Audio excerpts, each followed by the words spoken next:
നിലമ്പൂർ ഉപതെരഞ്ഞെടുപ്പിൽ ചന്തക്കുന്ന് ബസ് സ്റ്റാൻഡും പ്രധാന ചർച്ചാ വിഷയമാവുകയാണ്. 2018 നവീകരണ പ്രവർത്തനങ്ങളുടെയൊക്കെ ഭാഗമായിട്ട് പൊളിച്ചിട്ട ഈ ബസ് സ്റ്റാൻഡ് കെട്ടിടം ഇതുവരെയും പുനർനിർമ്മിച്ചിട്ടില്ല. വെയിലും മഴയും ഒക്കെ കൊണ്ടാണ് യാത്രക്കാർ ഇപ്പോഴും ബസ് കാത്തു നിൽക്കുന്നത്. നിലമ്പൂർ ചന്തക്കുന്നിലെ ബസ് സ്റ്റാൻഡ് കെട്ടിടം നവീകരണ പ്രവർത്തനങ്ങളുടെ ഭാഗമായി പൊളിച്ചിട്ട് 7 വർഷം പൂർത്തിയാകുന്നു. മഴയും വെയിലും കൊണ്ട് ബസ് കാത്തു നിൽക്കേണ്ട ഗതികേടിലാണ് വിദ്യാർത്ഥികളും പ്രായമായവരും.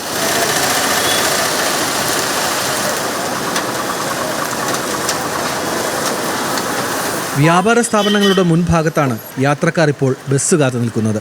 സ്വകാര്യ ബസ്സുകളും KSRTCയും ഉൾപ്പെടെ 350-ലേറെ ട്രിപ്പുകൾ നടത്തുന്ന സ്റ്റാൻഡിലാണ് ഒന്ന് നിൽക്കാൻ പോലും സൗകര്യമില്ലാതെ യാത്രക്കാർ ദുരിതം പേറുന്നത്. താൽക്കാലികമായി നിർമ്മിച്ച ശൗചാലയവും പലപ്പോഴും ഉപയോഗശൂന്യമാണ്. വളരെ സ്ത്രീകൾക്ക് വരെ ബാത്റൂമിൽ പോകാനുള്ള ഒരു സൗകര്യമില്ല. അവർക്കൊക്കെ ഇപ്പോൾ എന്ത് ചെയ്യും? മറ്റവർ അവിടെ ഇവിടെയും ഹോട്ടലിലൊക്കെ പോയിക്കും, പള്ളിയിലൊക്കെ പോയി. വളരെ മോശമാണ്. വികസനം എന്ന് പറഞ്ഞത് ഇവിടെ ഉണ്ടായിട്ടില്ല. ഈ 9 വർഷം കൊണ്ട് വികസനം പറ്റ മുരടിച്ചു പോയി. ഇവിടെ മുമ്പ് നിന്നിരുന്ന ആര്യാട് മുഹമ്മദ് സാഹിബ് ഉണ്ടാക്കിയ വികസനം മാത്രമേ ഇവിടെ ഉണ്ടായിട്ടുള്ളൂ. 2018 നിലമ്പൂർ നഗരസഭ UDF ഭരിക്കുന്ന കാലത്താണ് ഭരണസമിതി പുതിയ ബസ് സ്റ്റാൻഡ് കെട്ടിടം നിർമ്മിക്കാൻ നിലവിലുണ്ടായിരുന്ന കെട്ടിടം പൊളിച്ചത്. 1 വർഷം കൊണ്ട് ആധുനിക രീതിയിൽ പുതിയ കെട്ടിടം നിർമ്മിക്കും എന്നായിരുന്നു ഉറപ്പ്. എന്നാൽ ഒന്നും നടന്നില്ല. എന്താ പൊളിച്ചിട്ട് വേഗം കെട്ടുന്നുണ്ട്. ഇന്ന് വരെ ഫണ്ടില്ല, ഒന്നുമില്ല. ഫണ്ടില്ല, വെറുതെ ചെയ്താൽ മതിയോ?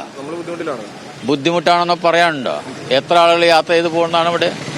ഇതൊരു ഇന്റർസ്റ്റേറ്റ് റോഡിലുള്ള ബസ് സ്റ്റാൻഡ് അല്ലേ? 2020 നഗരസഭാ തെരഞ്ഞെടുപ്പിൽ LDF പ്രകടന പത്രികയിലെ പ്രധാന വാഗ്ദാനം 1 വർഷത്തിനുള്ളിൽ ബസ് സ്റ്റാൻഡ് കെട്ടിടം നിർമ്മിക്കും എന്നായിരുന്നു. എന്നാൽ അധികാര കാലാവധി പൂർത്തിയാകാറായിട്ടും ഒന്നും നടന്നില്ല. നിലവിൽ മറ്റു വാഹനങ്ങൾക്ക് പാർക്ക് ചെയ്യാനുള്ള ഇടത്താവളം മാത്രമായിരിക്കുകയാണ് Chanthakkunnu bus stand. Bus stand കെട്ടിട നിർമ്മാണം വേഗത്തിൽ പൂർത്തിയാക്കാൻ നടപടി ഉണ്ടാകണമെന്നാണ് വോട്ട് ചോദിച്ചെത്തുന്ന ഓരോ സ്ഥാനാർത്ഥിയോടും യാത്രക്കാർ ആവശ്യപ്പെടുന്നത്.